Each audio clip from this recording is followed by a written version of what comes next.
Bonjour, bonjour à tous, bonjour à toutes, bonjour à toutes, bonjour à tous, bonjour à toutes. C'est ma première vidéo et je suis super contente d'enfin m'enregistrer parce que ça fait grave longtemps que j'avais envie de faire ça. À chaque fois je me pose des questions, est-ce que je monte ma tête ou pas, est-ce que j'ai suffisamment de choses à dire sur ce sujet ou pas. Beaucoup de questions finalement, pour rien, littéralement. Et je me lance aujourd'hui, je m'enregistre. Ces sessions, c'est vraiment des sessions de discussion. C'est une discussion de vous à moi, de moi à vous. Et tous les sujets que j'aborde, il faut savoir que c'est des choses auxquelles je réfléchis constamment. Je nourris la réflexion à travers des discussions avec mes sœurs ou avec des proches. Et en fait, je remarque que c'est des discussions, des réflexions que tout le monde a. Et je trouve que ça peut être intéressant justement d'en faire une vidéo et d'en parler avec le plus grand nombre. Donc, je n'ai pas la science infuse. Et ce que je dis, si vous n'êtes pas d'accord, c'est complètement ok. Vraiment, genre, chacun, comme j'aime dire toujours. Chacun son opinion, chacun son expérience. Ok? Donc venez pas attraper ma veste pour me dire je ne sais quoi. Parce que tout ce dont je parle, en fait, c'est vraiment basé sur mon expérience, mon observation et ma sensibilité. Donc aujourd'hui, je voulais parler du fait de déserter les réseaux sociaux parce que je ne suis pas sur Instagram, je ne suis pas sur Snapchat, je ne suis pas sur TikTok, je ne suis pas sur Twitter et encore moins sur je ne sais quel autre réseau social qui existe sur cette planète parce que waouh, maintenant il y en a tellement. Et ça fait environ 3 ans en fait que j'ai quitté, moi j'étais surtout sur Instagram. Ouais, que j'ai quitté Instagram, parce que c'était vraiment le réseau social que j'utilisais le plus. Aujourd'hui, j'utilise Pinterest, j'ai toujours beaucoup utilisé parce que j'adore pour tout ce qui est inspiration visuelle, etc. Et j'utilise YouTube à fond, et déjà, rien que ces 2 réseaux sociaux, ça me prend énormément de temps, donc j'imagine même pas si j'ajoutais à cela TikTok, etc. Voilà. Mais ça s'est fait un peu du jour au lendemain. J'ai arrêté parce que j'étais lassée des réseaux sociaux, et surtout c'était une période où j'étais extrêmement fragile et j'avais envie juste de me retrouver avec moi-même et de retrouver pied, de retrouver des bases tangibles et concrètes. Donc c'est venu de là. Mais même avant ça, en fait, mon utilisation des réseaux sociaux, et d'Instagram plus particulièrement, était partielle. Dans le sens où j'étais beaucoup plus spectatrice que actrice. Et j'ai eu une phase qui a duré à peu près 1 an où j'étais un peu plus actrice sur Instagram, où je postais plus de stories, où je m'exprimais aussi. Genre, je postais soit des textes où je racontais ma vie, où je donnais mon avis sur un sujet, ou alors carrément je me filmais en train de parler, etc. Et j'appréciais vachement. Et ça a toujours été particulier parce que même dans ces moments-là, il y avait des moments où j'enlevais la fonctionnalité de pouvoir répondre à mes stories. Et j'avais juste envie de parler toute seule la plupart du temps. J'avais pas envie d'avoir de réponse ou l'avis des autres. Je pense que c'est important de placer le cadre parce que on n'a pas tous et toutes le même rapport aux réseaux sociaux et dans mon cas c'est vrai que j'étais déjà assez distante et même dans ma manière de consommer je suivais pas n'importe qui, j'aimais bien suivre vraiment des contenus qui m'inspiraient, qui m'apportaient quelque chose. Donc je pense que c'est important de le noter. Donc j'ai quitté Instagram et depuis j'ai l'impression d'être un ovni dans le sens où parce que quand je rencontre des gens, la première chose qu'on me demande c'est est-ce que tu as Instagram? On en est arrivé là quand même. On en est arrivé là. Avant de demander quel est mon numéro de téléphone, la personne va me demander est-ce que j'ai Instagram? Si je dis non, la personne va me demander est-ce que j'ai Snap? Bah non, j'ai pas Snap non plus. Et là, waouh! Mais tout ça pour dire qu'aujourd'hui c'est devenu spécial de pas être sur ces réseaux. Et en fait, je vais le mettre dans ce sens-là. C'est la norme d'être sur les réseaux aujourd'hui. C'est rigolo parce que moi, en quittant, je me suis pas du tout dit ouais, je vais faire un acte hyper rebelle et aller à l'encontre de la norme. À la base, c'était une décision vraiment personnelle. C'était pour moi que je faisais ça avant tout. Donc, j'ai quitté Instagram et ça fait 3 ans. Et je suis revenue de temps à autre pour des périodes d'1 mois, de 3 mois maximum. Et en fait, très vite, j'étais en mode, bah non, en fait, j'ai pas envie d'être là. Ouais, j'avais envie d'en discuter avec vous parce qu'aujourd'hui, ça prend une ampleur vraiment spéciale, je trouve. Et peut-être que je l'observe particulièrement parce que je suis extérieure à tout ce qui se passe sur cette scène des réseaux sociaux. Et j'aperçois des dynamiques qui sont intéressantes et d'autres qui sont un peu plus inquiétantes et attristantes. Pour commencer, le sentiment de proximité avec les gens, le sentiment de connexion factice qu'on a avec les gens sur les réseaux sociaux. Donc sur les réseaux sociaux, Instagram particulièrement, parce que j'ai pas été sur Twitter. Twitter, c'est une toute autre dynamique. J'y ai été vraiment au départ. Mais sur Instagram, en fait, en général, on suit des amis et on suit des connaissances, des personnes avec qui on s'est perdu de vue, etc. Donc, on a de tout dans nos réseaux sociaux. Ou même Snapchat, par exemple, on a de tout dans nos réseaux sociaux. Et il y a ce principe de poster des stories qui durent 24 heures, vous connaissez. Où en gros, on va poster un peu les choses qu'on fait dans notre journée ou qu'on a fait dans notre vie, si on est en voyage, si on est allé au resto, etc. Et donc, en fait, vu qu'on voit assez constamment ce que font les autres, où en sont les autres, quels sont leurs projets, qu'est-ce que les personnes repartagent, par exemple. On a vraiment cette impression de connaître les détails de la vie d'une personne. Dans mon cas, je sais qu'il y a des gens que je voyais plus autant et avec qui je discutais pas. J'avais pas d'échange de qualité avec ces personnes-là parce que justement, comme on voyait mutuellement nos stories, on était là en mode ouais, je sais déjà ce qu'elle fait. Hier soir, elle était au resto avec un tel. Donc, je sais qu'est-ce qu'elle fait de sa vie. Et je vais mettre un petit cœur sur sa story comme si c'était... Voilà, c'est un échange de qualité. Waouh, j'ai mis un cœur sur la story de mon ami à qui j'ai pas parlé depuis 3 mois. Et... pour moi, j'y vois vraiment ce sentiment de... c'est fake. Tu connectes pas vraiment avec les gens, en fait. T'as l'impression de savoir ce qui se passe, mais t'en sais rien. Parce que déjà, on choisit ce qu'on a envie de partager. Et en général, on veut partager les belles choses. Donc, même si le restaurant que j'ai posté, c'était il y a 3 mois, c'est pas grave, je vais le poster dans ma story ce soir. Comme si j'étais allée là, maintenant. Déjà, il y a cet aspect-là où tu sais même pas si ce que la personne poste est réel, en fait. Et à quel point c'est connecté à comment elle se sent et ce qu'elle traverse là, à l'instant T. Donc, je trouvais ça un peu gênant. Un peu beaucoup gênant, surtout quand tu connais bien les gens et que tu es avec eux beaucoup et tu te rends compte en fait que ça colle pas, genre ce qui est sur les réseaux sociaux et ce qui se passe dans la vraie vie. C'est ok, genre il n'y a pas besoin de parler de tous ces mouvements, hein. Mais tout ça pour dire qu'il y a vraiment ce truc de déjà on montre pas forcément la vérité. Et en plus de ça, en face, on a l'impression de créer un échange et une connexion, alors qu'au final, on s'éloigne de plus en plus. Parce qu'on va moins chercher à échanger réellement avec la personne et on va moins chercher à vraiment établir un contact et chercher à savoir. Pour moi, c'est comme si on prenait les choses pour acquises.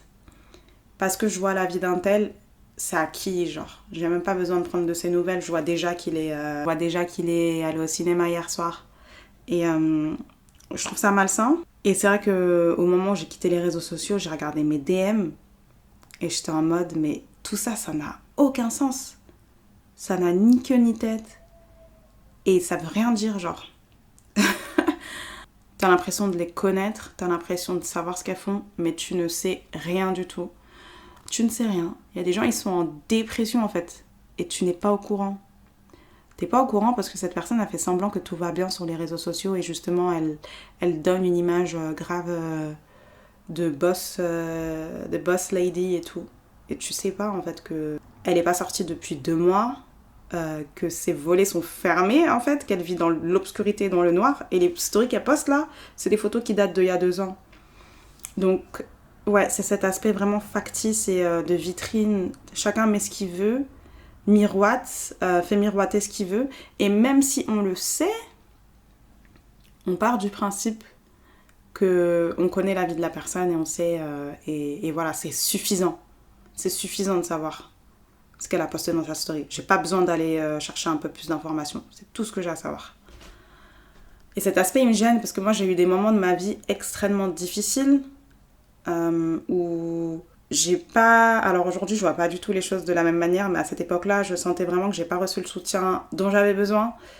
Et il y avait ce truc des réseaux sociaux qui se mettait vachement en travers dans le sens où, du coup, les gens, ils m'envoyaient un pouce et un cœur et pour eux, c'était suffisant, en fait. Ou alors, on n'était tout simplement pas au courant de ma situation. Mais ça, c'est encore autre chose. Voilà. Après, il y a le cas où tu rencontres des gens sur les réseaux sociaux. Genre la personne qui te suit parce qu'elle trouve que ton feed est beau et genre vous avez le même délire visuel, etc. Et en fait, vous commencez par discuter en DM, tout ça.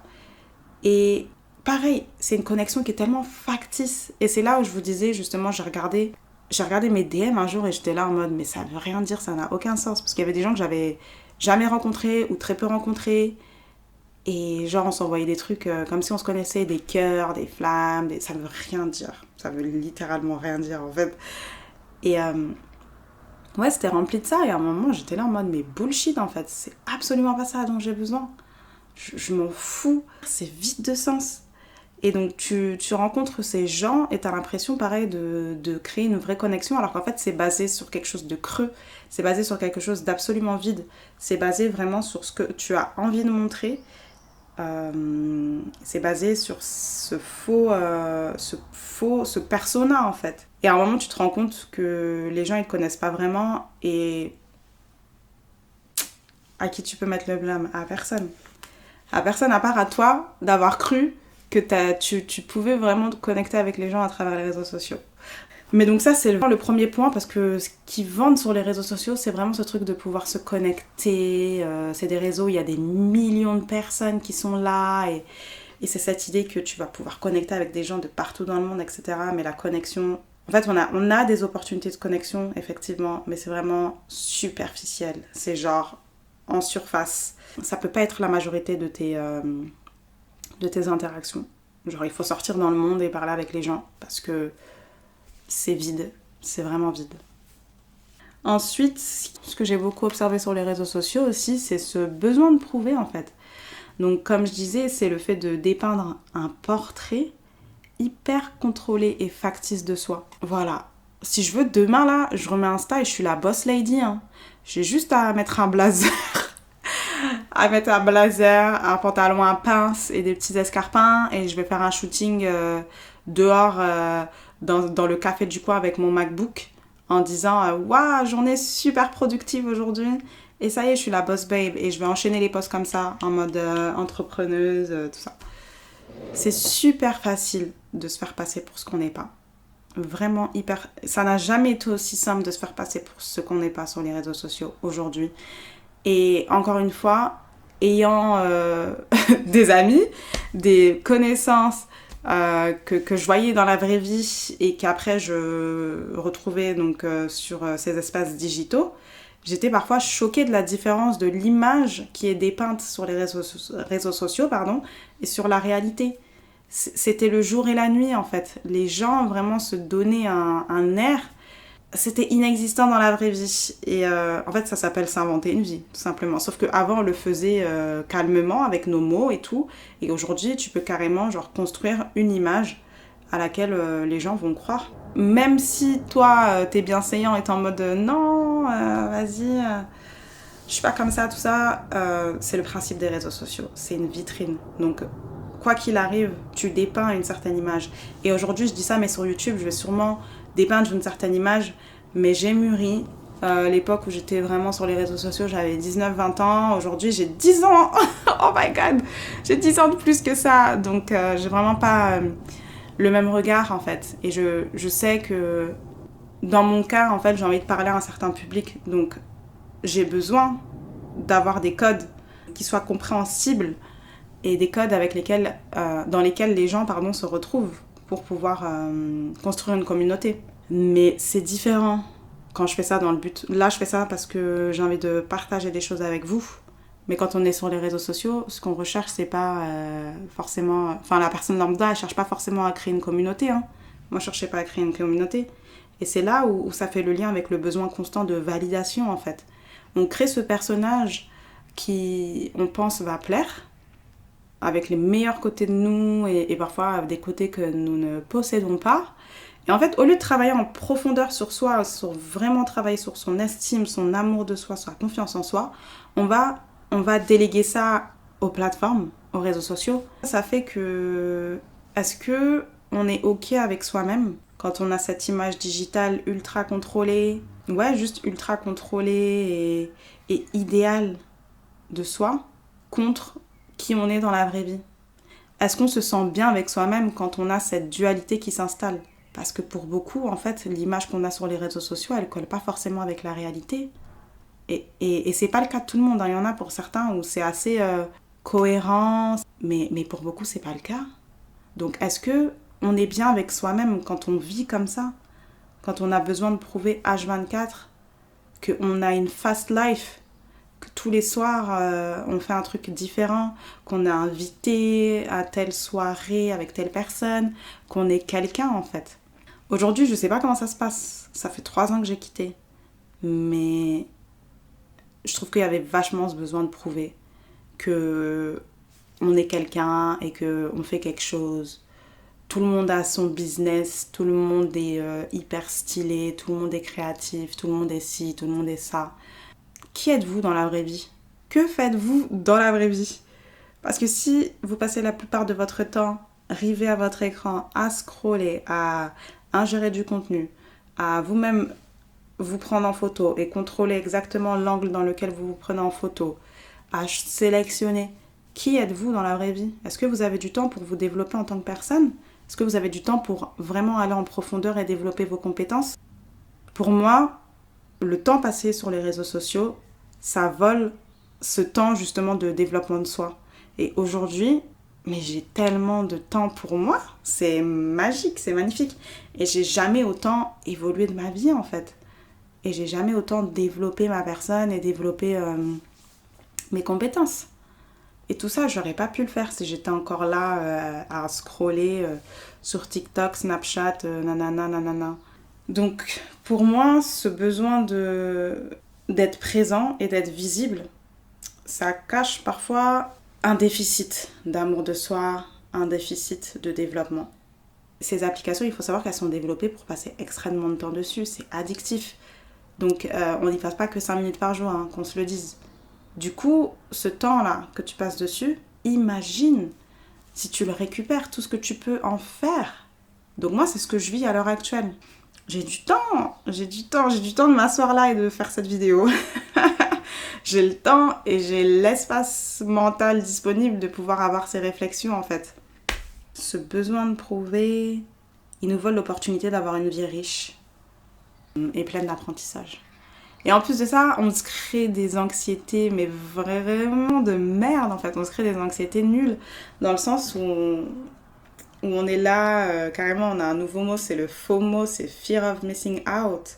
La peur de manquer quelque chose. Parce que tout le monde fait tellement genre qu'ils sont toujours busy à être à tel événement, à telle exposition, à tel truc, qu'en fait toi quand t'es là, t'es chez toi, à juste te reposer, à chiller parce que t'as envie de chiller, bah t'as peur de manquer quelque chose. Alors que c'est un mensonge, genre c'est un mensonge. Tout ça c'est un mensonge. Personne n'est aussi occupé dans leur vie, genre. Et ouais, tout ça je le mets en lien avec le besoin de validation. Franchement, quand tu vas sur un profil et que tu vois que la personne, elle a que des photos d'elle, genre toute sa grille de contenu, c'est que des photos d'elle. Et c'est que des photos genre ultra posées, ultra calculées. Bah, je suis désolée. Moi, quand je vois ça, je suis en mode, c'est pas vrai, c'est pas possible. Et en fait, on a la fausse réflexion de se dire, ouais, cette personne, elle s'aime trop. Mais non, cette personne, justement, elle cherche à être aimée. C'est pour ça qu'elle s'expose autant. Parce qu'une personne confiante, la véritable confiance en soi, la véritable force, c'est paisible, c'est calme. Il n'y a pas besoin de le crier sur tous les toits. À part dans le cas où c'est son taf et en fait chaque photo est un placement commercial. Hein. Et encore, voilà quoi. Il y a beaucoup de gens qui cherchent la validation à travers les réseaux sociaux et puis c'est développé pour. Hein. Même si aujourd'hui il y a un peu plus de réglages avec les likes, etc. Rien que le système de pouvoir liker, qu'est-ce que c'est d'autre à part de la validation? De poser son cœur sur une publication. Je te valide, je valide ta publication. Et donc, quand t'as déjà une base insécure et que t'as déjà quand même je dis un déficit d'amour de soi, mais genre tu cherches, ta source d'amour, elle est extériorisée, c'est quelque chose que tu vas rechercher à l'extérieur, bah, le fait d'être sur ces réseaux sociaux, ça va venir te donner cette gratification, en fait. Waouh, j'ai 100 likes sur ma photo, quoi. Ça veut dire que je suis quelqu'un, si j'ai 100 likes sur ma photo. C'est un peu le raisonnement, et en fait, on n'aime pas se l'avouer. On n'aime pas se l'avouer, on aime bien se dire qu'on est plus fort et que c'est pas nous. Ça, c'est pour les gens faibles. Mais je pense qu'on est tous sensibles à ça. Et même moi, la période où du coup j'étais un peu plus sur les réseaux sociaux, je voyais que je regardais quand même mes notifications, je regardais qui avait aimé, combien de personnes avaient aimé. Quand j'avais une publication qui avait moins de j'aime, j'étais en mode ah, alors que qu'est-ce que tu t'en fous? Aujourd'hui, il n'y a pas de question de like ou quoi que ce soit. En fait, je sors de chez moi dans la vraie vie, je fais ma vie et basta. Ouais, c'est comme ce besoin de surcompenser, quoi. Et donc, tu prouves, tu cherches la validation. C'est un bilan assez négatif. Il y a des bons côtés, je dis pas, hein, mais je pense qu'aujourd'hui, c'est bien de souligner ces côtés un peu plus sombres.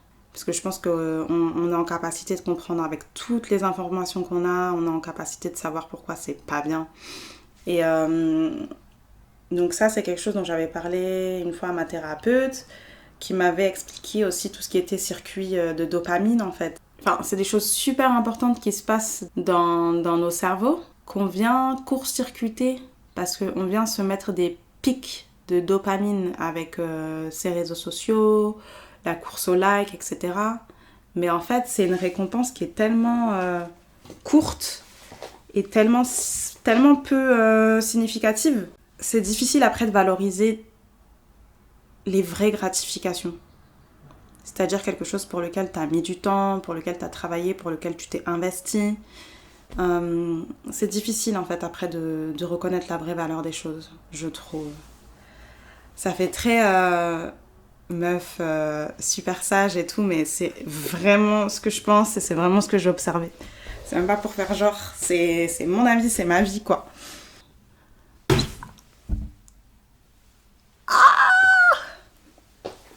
J'ai pas envie de souffrir. Bref, vous avez capté un peu l'idée, quoi. Franchement, quand j'atterris sur un feed et qu'il y a que des photos de la personne, des selfies, des trucs, des photos corporelles, des photos du corps de la personne, je sais directement, en fait. T'as besoin de validation. T'as besoin que je vienne te dire oui, oui, j'aime. Bah, franchement, de mon côté, je suis quand même fière d'être arrivée à un stade où j'ai pas besoin de ça. J'ai pas besoin de ça. Vraiment, quoi. Je trouve qu'il y a quelque chose d'intéressant, de beaucoup plus intéressant dans le fait de garder sa vie pour soi.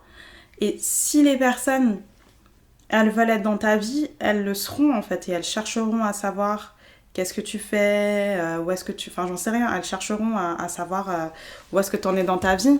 Et je trouve ça beaucoup plus gratifiant d'avoir cette réelle connexion et cette sincérité, cette réciprocité, plutôt que d'être là et d'être là en fait de manière superficielle. Et puis enfin c'est trop bien. Moi j'ai un jardin secret énorme et j'adore. Personne sait, la plupart des gens ne savent pas où je vis. La plupart des gens savent même pas si je suis encore en vie à l'heure actuelle. Et j'avoue, il y a des penchants un peu négatifs à ça. Je dis pas, hein, mais j'aime bien. J'aime bien garder mon mystère en fait. Pour moi, c'est super important d'avoir son jardin secret. Et les réseaux sociaux, ça tue ça en fait. Ça te donne envie de prouver et de dire à tout le monde où est-ce que tu es et où est-ce que tu fais. Et en plus de ça, il y a des vrais dangers.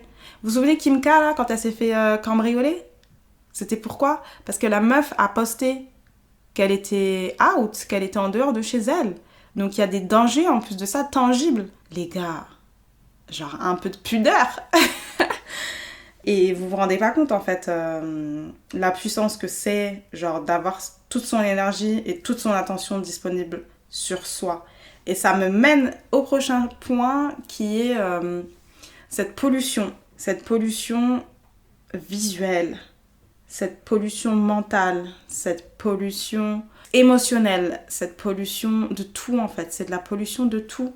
On est bombardé constamment de contenu, partout, même sur YouTube. La vérité, j'adore YouTube et Pinterest aussi, mais on est bombardé constamment de contenu.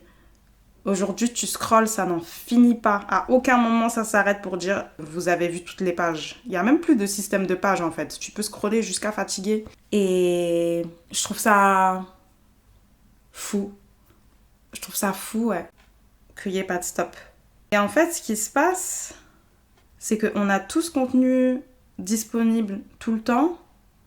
Donc au final, on a très peu de temps pour se retrouver avec soi, quand on est vraiment dans l'engrenage des réseaux sociaux.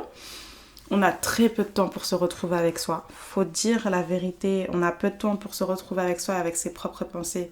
Il y a toujours l'idée, la pensée de quelqu'un d'autre qui est en nous, parce qu'on est constamment en contact avec les autres. En fait, c'est comme si, plutôt que d'avoir que ton esprit, t'étais branché sur les esprits de tout le monde. Parce que tout le monde va partager dans sa story son avis sur le dernier truc politique qui s'est passé. Tout le monde va poster... voilà, tout le monde va mettre ses 2 centimes à la sauce. Ce qui fait que développer son propre esprit critique, développer sa propre vision des choses, c'est devenu quelque chose de plus en plus rare. On est dans une société où c'est la pensée de groupe qui domine. J'abuse un peu, mais la pensée de groupe quand même, elle est très présente. C'est-à-dire que si tu ne suis pas la pensée qui est véhiculée par les gens qui te ressemblent sur les réseaux sociaux, dehors, cancel, out, fini pour toi. Et je trouve ça inquiétant au plus haut point. Le fait de ne pas pouvoir penser pour soi et le fait de devoir prêter allégeance à un groupe, à une idéologie, à quelque chose pour pouvoir te sentir intégré. Et là, ça rejoint ce truc de connexion factice. Tu es connecté à moi et je te soutiens tant que tu es politiquement correct, par exemple. What the fuck? Où est-ce qu'on en est? Et donc ça, ouais, pour moi, cette pollution mentale, émotionnelle, etc., ça commence par là, en fait. On est constamment en contact avec les idées des autres. Et du coup, à quel moment tu as le temps de développer tes propres idées? Le fait de quitter les réseaux sociaux, ça m'a permis de me rendre compte qu'il y avait plein de choses avec lesquelles j'étais pas forcément d'accord. Ou qu'il y a des choses que moi, je ferais différemment. Par exemple, la cancel culture. Quand j'étais sur les réseaux sociaux, j'avais aucun souci avec la cancel culture, ça me paraissait normal. Parce que ce qui se passait, c'est que j'ingérais constamment du contenu, et ce contenu normalisait justement ce comportement-là. Ce comportement de bannir, d'exclure, de punir, parce que c'est de la punition littéralement, de punir quelqu'un pour, que sais-je, ses comportements, ses trucs, etc. Alors qu'au fur et à mesure que j'ai retrouvé mon propre esprit, je suis là en mode, non, en fait, je cautionne pas non plus la cancel culture. Je cautionne pas, en fait, ce type de représailles. Et donc même tout ce truc du politiquement correct, etc. Aujourd'hui, je suis en mode, non, pas du tout, en fait. Il n'y a pas de politiquement correct, c'est la vraie vie. Ok. Et chacun est assez grand pour prendre ses responsabilités, s'asseoir dans une conversation et écouter ce que chaque partie a à dire. J'ai retrouvé cette capacité et cette autonomie-là. Alors que je trouve que sur les réseaux sociaux, c'est biaisé de ouf, c'est grave divisé et il faut choisir son camp, il faut s'identifier, quoi. Soit t'es woke, soit t'es cancel, soit t'es truc, soit t'es si. Et non, la vraie vie, c'est pas ça. La vraie vie est pleine de subtilité et c'est beau. Et c'est beau, et c'est profond, et c'est complexe, et parfois c'est dur, mais c'est la vraie vie. La pollution émotionnelle, mon Dieu, est-ce que vous vous rendez compte, s'il vous plaît, que d'une story à une autre, même la même personne, tu passes d'un post sur la Palestine à un mème, à une musique, à un partage d'un selfie en mode canon. À quel moment tu passes par... Il n'y a aucun respect des émotions des gens. En fait, mettez-vous d'accord. Ça me gênait vachement. Genre de passer d'une story qui parle de la guerre à une story qui me fait super rire, à un truc qui m'indigne, à... Non, pas humain en fait d'avoir à gérer toutes ces choses-là à la fois. Donc pour moi, il y a vraiment cet aspect de pollution émotionnelle. On nous balance des images, enfin, on se balance des images, on se balance des propos sans tenir compte du fait que derrière, en fait, c'est des vrais gens qui vont les voir avec humanité et émotion. Et genre, on peut pas passer du coq à l'âne comme ça, en fait. Et c'est le principe de ces réseaux sociaux, parce qu'il n'y a aucune règle au final. Si moi j'ai envie de poster une vidéo qui dénonce une guerre et que la personne d'après elle poste un mime, je peux rien faire contre ça. Mais c'est juste pour dire qu'on passe du tout au tout et ça n'a aucun sens. Genre d'un coup, moi je suis dans mon système nerveux, je suis en mode survie et juste après je suis censée rire. Ça n'a aucun sens.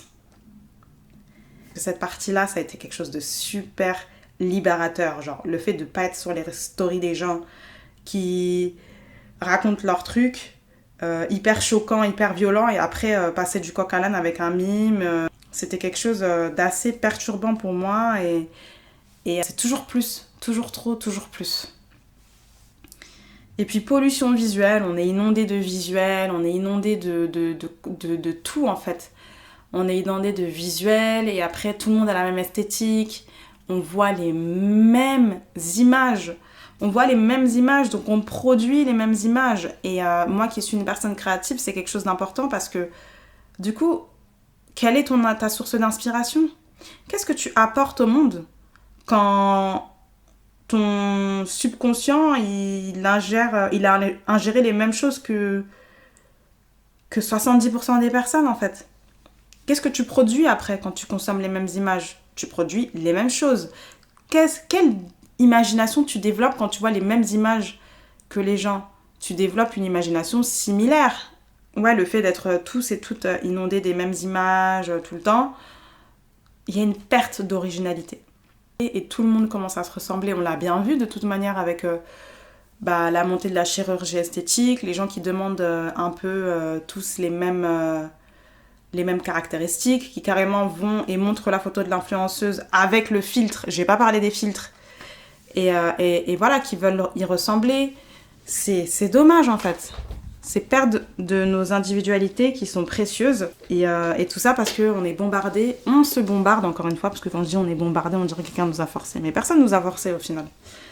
On se bombarde d'images. Et au final, on est tous dans le même écosystème. Et on est là, on macère, on marine dans la même marmite.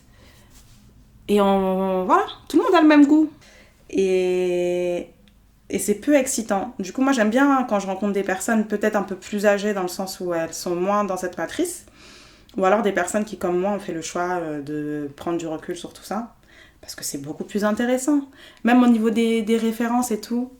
Il y a des choses extrêmement drôles, je dis pas, hein. Franchement, tous les extraits vidéo, super drôles, j'adore. Mais après, on a tous les mêmes références, on a tous les mêmes blagues. Ok, c'est cool d'avoir une culture commune, mais où est la place pour la nouveauté ? Tout ça, ce sont des choses que moi, je valorise dans la vie et qui me manquaient quand j'étais sur les réseaux sociaux. Ça me grattait fort, genre à un moment, j'étais là en mode « Non, je ne peux pas. » On est tous influencés d'une manière ou d'une autre, mais vraiment, je préfère l'être par des facteurs autres que les réseaux sociaux. Et je choisis mes sources d'influence. Donc les filtres, les gens et les filtres, please. Les filtres. Il y a des gens qui peuvent même plus aujourd'hui se regarder sans les filtres, tellement ça fait partie de leur... Ils ont l'impression qu'ils sont comme ça, en fait. Tu vois, quand t'as gardé trop longtemps un filtre et quand tu vois ton visage naturel au miroir, t'es limite en mode, c'est pas ça la réalité. La réalité, c'est quand je suis devant ma caméra, devant Snapchat ou Instagram avec mon filtre. Et déjà, ça donne un aspect faussé de ce à quoi les gens ressemblent. Moi, j'étais toujours en mode, waouh, je ressemble à rien, genre tout le monde est grave beau, etc. Mais en fait, non, c'est pas que tout le monde est grave beau, c'est que tout le monde est fake parce que tout le monde porte un filtre. Donc cette personne, elle ressemblait pas vraiment comme ça dans la vraie vie, hein. Elle a retouché sa photo, elle a mis un filtre qui lui affine le nez, qui lui lisse là, qui lui supprime les pores de la peau, qui pulpe ses lèvres. C'est pas la vraie vie. Et Je sais pas, parfois je regardais les réseaux sociaux, j'étais sur les stories et je voyais toutes ces têtes filtrées et j'étais en désillusion, quoi. C'est pas possible, c'est pas possible. Donc, ouais, il y a cet aspect-là aussi que je trouve est dangereux sur les réseaux sociaux et le fait de les déserter, ça peut vraiment vous faire du bien. Parce que ça peut faire en sorte de voir la vie comme elle est, de retrouver vraiment ce goût de la beauté, de la vraie beauté, genre. La vraie beauté des choses, les gens, je vous dis, on dirait que j'ai 80 piges. La, les, ouais, les vraies choses. Retrouver le goût aux vraies choses. C'est quelque chose qu'on perd. C'est quelque chose qu'on perd. On est là, on voit ces meufs avec la peau parfaite, avec les abdos tout tracés, le ventre plein, la poitrine rebondie, etc. C'est pas la vraie vie. C'est pas la vraie vie. Dernier point, l'argent fait sur votre dos. Est-ce que vous utilisez les réseaux sociaux ou est-ce que les réseaux sociaux vous utilisent? Parce que je pense que pour beaucoup d'entre vous, vous n'avez pas de vision en fait. Je pense que beaucoup de personnes sur les réseaux sociaux ne savent pas ce qu'elles font. Elles sont là justement pour toutes ces raisons, pour la validation, pour zioter un peu la vie des autres. Parce que j'ai pas parlé de ça aussi, mais il y a beaucoup de voyeurisme sur les réseaux sociaux. Parfois, on suit des gens qu'on n'aime pas forcément et on a juste envie de savoir ce qu'ils font. Et ça, c'est encore une autre question de fausses amitiés, de voyeurisme, etc. C'est encore une autre question. Mais qu'est-ce que vous faites? Parce qu'il y a des gens qui savent très bien ce qu'ils font et ils se font de l'argent sur vos dos en fait. Y a des gens qui sont là, ils ont une vision claire. Et je pense que aujourd'hui, c'est beaucoup divisé comme ça sur les réseaux sociaux. Il y a les spectateurs et il y a les acteurs. Et dans ces acteurs-là, la plupart, franchement, ils se font des sous sur le dos de leurs spectateurs. Et donc vous, où est-ce que vous vous situez et qu'est-ce que vous faites? Moi, je pouvais pas être sur les réseaux sociaux et être utilisée. Hein. Être là, bah déjà, le temps que je passe à scroller, etc., tout ça, c'est bien pour eux. Il y a des statistiques qui sont faites sur le dos au niveau des datas, etc. Il y a clairement les influenceurs, les influenceuses qui nous mettent des idées dans la tête, là, des graines, qui nous donnent envie d'acheter plein de choses auxquelles on n'aurait pas pensé si on n'avait pas vu. C'est toujours le dernier produit, la dernière tendance, la dernière mode, la dernière esthétique qu'il faut suivre. Non, genre calme, calme. Calme. Et je trouve que c'est dommage en fait de pas y aller avec cette conscience-là. C'est clairement c'est une source de revenus pour beaucoup de gens. Et Instagram, en fait, ce ne sont pas vos amis. Hein. Vous êtes dessus là, mais Instagram, c'est pas vos amis. C'est pas vos amis. C'est un business avant tout. Ils brassent beaucoup de sous. Parce que je pense qu'il y a beaucoup de gens qui n'ont pas de vision justement et qui sont là et qui se font utiliser. Donc, dans ma décision de déserter les réseaux sociaux, il y avait beaucoup ce truc de « Ouais, j'ai pas envie d'être juste là, d'être un pion et d'être utilisé. » Le jour où je reviens sur les réseaux sociaux, j'ai toujours dit ça, c'est quand j'aurai quelque chose à dire ou quelque chose à faire. Et ça va pas forcément avoir un lien avec le fait de faire de l'argent, mais ne serait-ce que véhiculer un message ou partager le beau, l'esthétique, la poésie, bref, les choses que j'aime dans la vie. Si ça n'a aucun rapport avec ça, je n'ai rien à faire sur les réseaux sociaux. J'ai rien à faire sur les réseaux sociaux. Voir la vie d'un tel, voir que truc est parti là, qu'on lui a offert tel cadeau, ce n'est pas mon souci. J'en ai rien à faire. Mon souci, c'est ce que je vais manger ce soir. Hein. Qu'est-ce que je vais cuisiner? Mon souci, c'est ma liste de courses. Il faut que je fasse ma liste de courses, par exemple. Quand t'es là, t'as pas de vision et que t'es sur les réseaux sociaux, c'est comme si ton énergie vitale, elle était aspirée. Franchement, il faut se rendre compte qu'il y a des gens qui se réveillent avec les réseaux sociaux. Dès le réveil, le téléphone à la main sur Instagram, vous imaginez? C'est une minute précieuse. Même ce moment-là, tu arrives à te le voler en allant directement sur les réseaux sociaux et en mettant directement ton attention dans la vie de quelqu'un d'autre. C'est trop, c'est pas possible. Donc, déserter les réseaux sociaux, pour moi aussi, c'est aussi ce choix radical de remettre toute l'énergie et toute l'attention que j'ai pu puiser dans d'autres personnes vers moi. C'est la ramener vers moi. Et c'est puissant. C'est puissant. Ça permet vraiment de se développer. Vous vous rendez pas compte. Et pour finir, je dirais que il n'y a pas que des mauvais côtés. Et aujourd'hui, cette vidéo est assez biaisée dans le sens où là, c'est vraiment l'approche que je voulais vous apporter. Vous montrer que c'est pas le monde des bisounours en fait, hein, et que on n'est pas forcément sur les réseaux sociaux avec les meilleures intentions et c'est aussi pas toujours... c'est pas toujours la meilleure des solutions. Donc mon point de vue, il est assez négatif, mais j'ai pas qu'une vision négative des réseaux sociaux. Ça m'a permis de trouver des business, par exemple. Ça m'a permis de trouver des super coiffeuses, des techniciennes de cils. C'est quand même un catalogue hyper intéressant et je l'utilisais beaucoup plus comme ça. Et ça peut être une source d'inspiration, comme je disais, quand on sait bien comment naviguer et que... on a une idée, on a une vision à peu près de ce qu'on veut faire. Vraiment, il y a une manière bien d'utiliser les réseaux sociaux. Mais pour moi, tout ce dont j'ai parlé, c'était beaucoup trop de points négatifs pour compenser. Pour moi, ça compensait pas suffisamment tous les points négatifs, ces aspects positifs des réseaux sociaux. Parce que, quoi qu'il arrive, ça dépend comment on utilise les choses. Et honnêtement, je vous dis, dans mon utilisation, j'étais pas la personne qui suivait les influenceuses... et qui suivait 10 millions de gens, en fait, assez souvent, je venais unfollow des trucs qui m'intéressaient plus. Je me sentais absolument pas obligée de suivre la pote d'enfance qui m'a suivie. Enfin, vraiment, j'étais pas du tout dans ces bails-là. Hein. Si j'avais pas envie de te suivre, je ne te suivais pas. Mais quand même, je trouve que ça met tout de suite dans un engrenage et c'est facile de se laisser happer parce qu'on est tous humains. Donc, les méthodes sur lesquelles ça repose, n'importe qui peut se prendre au jeu et se perdre en fait dans cette dynamique. Et pour moi, ça me semblait important de mettre un gros recul et je regrette pour rien au monde. Et même aujourd'hui, même si j'ai envie de créer du contenu, je sais pas si je retournerai sur Instagram. Snapchat, ça c'est sûr, ça m'intéresse même pas un peu. Ça m'intéresse même pas un peu de retourner sur Snapchat. Franchement, c'était drôle et tout hein, à l'époque, mais ça m'intéresse pas. TikTok, à la limite, je sais pas. Franchement, pour moi, j'en ai fini avec tout ça. Et YouTube, je trouve ça intéressant parce qu'il y a un aspect beaucoup plus qualitatif. Tu peux trouver des vidéos de 3-4 heures sur YouTube. C'est pas vraiment la même approche où tu as des choses assez rapides, il faut que ça aille vite et il faut scroller, etc. Là, tu viens sélectionner ta vidéo, etc.